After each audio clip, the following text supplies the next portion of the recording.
Welcome to F2 current affairs.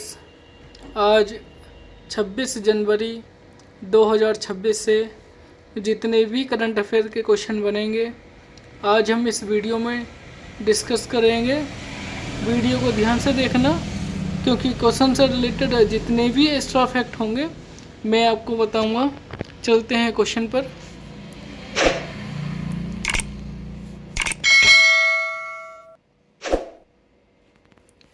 पहला question है, किस समूह के देशों ने जनरेटिव एआई के दुरुपयोग को रोकने के लिए एक वैश्विक सुरक्षा कोड पर हस्ताक्षर किए हैं? इसका ऑप्शन है सी। G7 देशों ने जो है जनरेटिव एआई पर जो है इसके दुरुपयोग को रोकने के लिए एक कोड पर सहमति मतलब एग्रीमेंट के हस्ताक्षर किए हैं। इसके बारे में डिटेल में पढ़ते हैं क्वेश्चन के। मतलब इस सुरक्षा कोड का मुख्य जो उद्देश्य है वो आर्टिफिशियल इंटेलिजेंस एआई, विशेष रूप से जनरेटिव एआई जैसे चैट जीपीटी आदि से जुड़े जोखिमों को कम करना और इसके गलत इस्तेमाल को रोकना है इस कोड का। और हस्ताक्षरकर्ता देश जो हैं वो इस समझौते पर G7 समूह के देशों ने हस्ताक्षर किए हैं। और G7 में शामिल मुख्य देश इस प्रकार है, मैं आपको बताता हूँ। G7 दुनिया के 7 विकसित डेवलपमेंट देशों का एक अनौपचारिक समूह है और यह देश मिलकर वैश्विक अर्थव्यवस्था, राजनीति, सुरक्षा और विकास से जुड़े मुद्दों पर चर्चा करते हैं। और G7 में कौन कौन से देश आते हैं? फर्स्ट USA अमेरिका आता है, सेकंड पे ब्रिटेन और थर्ड पे फ्रांस, फोर्थ पे जर्मनी, इटली, जापान, कनाडा। और बात भारत की है तो भारत G7 का सदस्य नहीं है, लेकिन कई बार अतिथि देश के रूप में इंडिया को बुलाया जाता है। जब G7 की समिट होती है तो वहाँ पर जो भी समिट होती है वहाँ पर इंडिया को बुलाया जाता है, बट इसका सदस्य इंडिया नहीं है अभी। और G7 की जो शुरुआत हुई थी वो 1975 में हुई थी और इसमें पहले 6 देश थे। 1976 में कनाडा जुड़ा तो ये G7 बना और रूस जुड़ा था। इसमें जब रूस जुड़ा तो इसको G8 बना, G7 से G8 बन गया था। लेकिन 2014 में हटने के बाद फिर से G7 रह गया क्योंकि 2014 में जो है रूस फिर हट गया था। और G7 का जो मुख्य उद्देश्य होता है मतलब जिस बारे में मतलब काम करता है वो एक वैश्विक आर्थिक स्थिरता या महंगाई, मंदी, कर्ज जैसे मुद्दों पर चर्चा करता है। ये जलवायु परिवर्तन और पर्यावरण संरक्षक और वैश्विक शांति और सुरक्षा, विकासशील देशों की मदद करता है। चलते हैं अगले क्वेश्चन पर। हाल ही में जारी रिपोर्ट के अनुसार कौन सा देश वैश्विक अर्थव्यवस्था, कार्यबल और व्यापार में शीर्ष पर रहा? इसका ऑप्शन है सी, चाइना। मतलब अर्थव्यवस्था के उसमें आ जाए या पुलिस बल के उसमें आ जाए या व्यापार के रूप में जो इंडिया जो है वो चाइना जो है वो फर्स्ट नंबर पे है अभी। और हाल ही में कहाँ निजी क्षेत्र प्राइवेट सेक्टर का पहला बड़ा उपग्रह निर्माण plant but satellite manufacturing plant शुरू कहाँ पर हुआ है? ये गुजरात में है। इंडिया का फर्स्ट प्राइवेट सेक्टर है, जैसे जो अमेरिका का स्पेस एक्स है वैसे इंडिया का ये प्राइवेट जो स्पेस एक्स है वो अमेरिका का गवर्नमेंट ने प्राइवेट सेक्टर है और ये इंडिया का बनने जा रहा है प्राइवेट सेक्टर पहला उपग्रह इंडिया का। और ये कहाँ बनेगा? गुजरात में। और स्थान जो है संदन जिले में बनेगा ये 22 जनवरी 2026 से। और भारत का निजी क्षेत्र का पहला सैटेलाइट मैन्युफैक्चरिंग प्लांट है ये। और किसने शुरू किया? मतलब कंपनी का नाम है अजिस्था स्पेस निजी कंपनी है। इसने जो है ये निजी प्लांट स्थापित करने का और यह प्लांट उपग्रह सैटेलाइट बनाने के लिए है और इसमें 500 करोड़ रुपये से अधिक का निवेश किया जाएगा और आधुनिक तकनीकी से लैस और भारत के स्पेस सेक्टर में निजी कंपनियों की भागीदारी को मजबूत करेगा ये। और मेक इन इंडिया के महत्व को बढ़ावा देगा ये, और स्पेस टेक्नोलॉजी में भारत की क्षमता बढ़ेगी, रोजगार के नए अवसर आएंगे। और इसरो के साथ जो इसरो की गवर्नमेंट एजेंसी है इंडियन स्पेस रिसर्च ऑर्गेनाइजेशन के साथ निजी कंपनियां भी अंतरिक्ष में आगे आएंगी। हाल ही में उत्तर प्रदेश के राज्यपाल आवास का नाम बदलकर क्या रखने की घोषणा की गई है।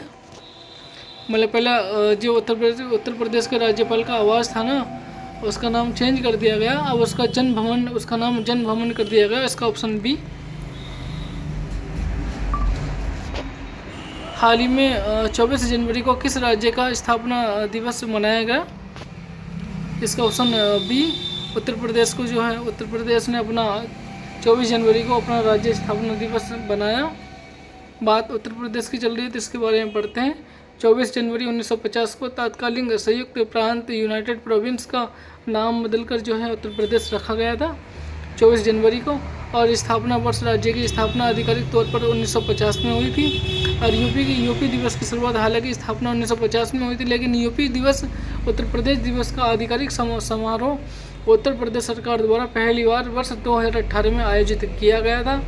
और इसकी जो उत्तर प्रदेश के वो यूपी की राजधानी है वो लखनऊ है। और यूपी के जो मुख्यमंत्री हैं वो योगी आदित्यनाथ जी हैं और राज्यपाल आनंदीबेन पटेल। और उत्पादन में स्थान उत्तर प्रदेश का फर्स्ट गन्ना, गेहूँ, दूध, आलू, सब्जी और हरी मटर आदि के उत्पादन में भारत में पहले स्थान पर है यूपी। और यूपी में जो संसदीय सीटें हैं वो लोकसभा की 80 सीटें हैं, राज्यसभा की 31 हैं और विधानसभा की 403 सीटें हैं। हाल ही में किसने ग्रंथ कुटीर का उद्घाटन किया। ये एक ग्रंथ है जिसका द्रौपदी मुर्मू ने जो है उद्घाटन किया। उत्तर प्रदेश के जिलों के पारंपरिक भोजन को बढ़ावा देने के लिए अमित शाह ने किस योजना की शुरुआत की। मतलब इसका ऑप्शन बी। एक जनपद एक व्यंजन। मतलब इसका मतलब ये है कि उत्तर प्रदेश में जितने ज़िले हैं, मतलब 75 ज़िले हैं, तो हर ज़िले में जो भी मतलब एक स्पेसिफिक चीज़ है, जैसे कि मैं आगे बताता हूँ उसमें।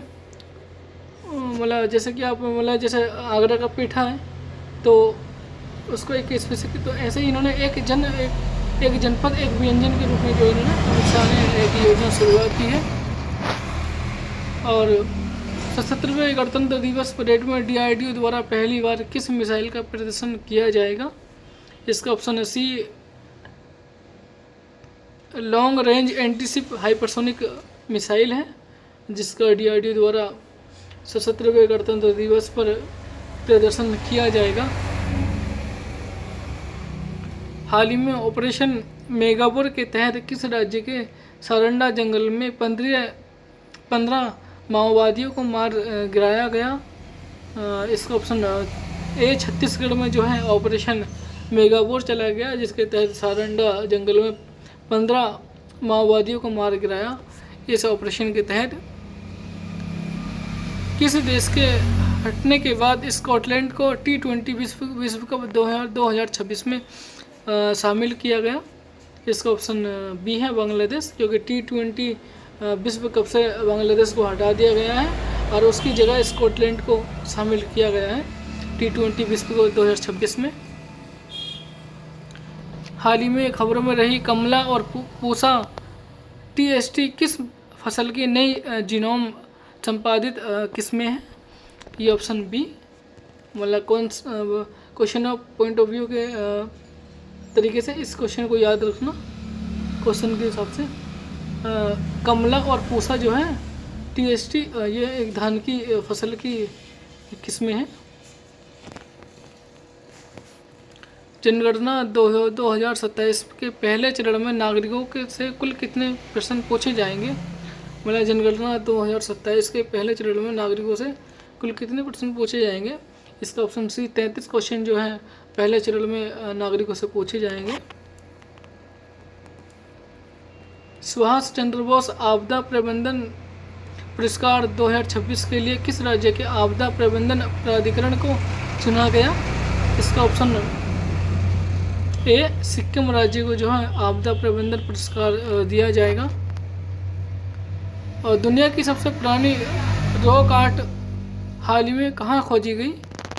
इसका ऑप्शन ए मोना द्वीप इंडोनेशिया। जो है ये मोना द्वीप जो है वो इंडोनेशिया में है और दुनिया की सबसे पुरानी रॉक आर्ट जो है यहाँ खोजी गई है इंडोनेशिया में। और अमेरिकी राष्ट्रपति डोनाल्ड ट्रंप ने दावोस में किस वैश्विक शांति पहल का अनावरण किया है? इसका option B world of peace. मतलब दुनिया भर में जो युद्ध चल रहे हैं उसको पूरे विश्व में शांति बनाए रखने के लिए डोनाल्ड ट्रंप ने जो है वैश्विक शांति पहल का अनावरण किया है जिसका नाम है वर्ल्ड ऑफ पीस। यह डोनाल्ड ट्रंप जी ने जो है इसका अनावरण किया है। किस राज्य सरकार ने गुटखा और निकोटीन युक्त खाद्य उत्पादों की बिक्री पर पूर्ण प्रतिबंध लगा दिया है? इसका ऑप्शन बी उड़ीसा सरकार ने जहां गुटखा और निकोटीन युक्त खाद्य पदार्थ जितने भी हैं उस पर पूरी तरह से बैन प्रतिबंध लगा दिया है।